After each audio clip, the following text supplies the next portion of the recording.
Welcome to bend and rebend test of steel rebar using UTM machine. This video will show the complete procedures to perform bend and rebend test of a rebar. 1. Preparation of the rebar sample.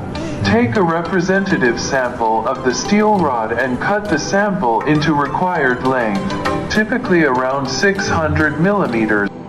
Number 2. Setting up of the specimen in the UTM machine. The mandrel has to be fixed with UTM carefully, and the selection of mandrel size depends on the diameter of steel rod and grade of steel.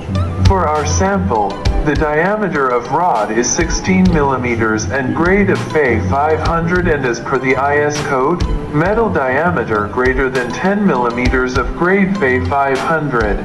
The size of mandrel is 7 times the diameter. 3. Initial bending.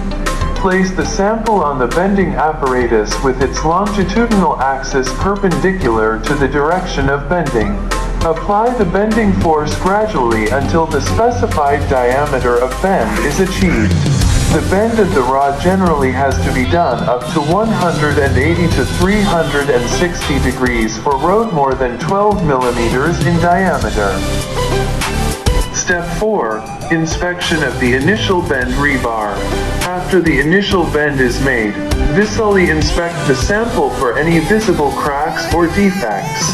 If there is no visible defects, proceed to the next step.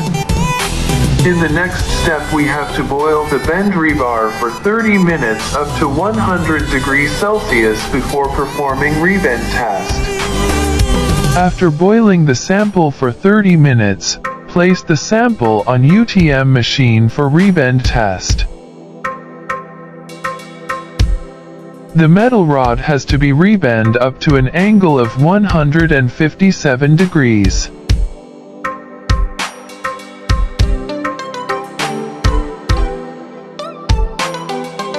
After the rebend test, finally check the sample for any defects after rebend. If there is no cracks on the sample, it signifies that the metal can be used for cases.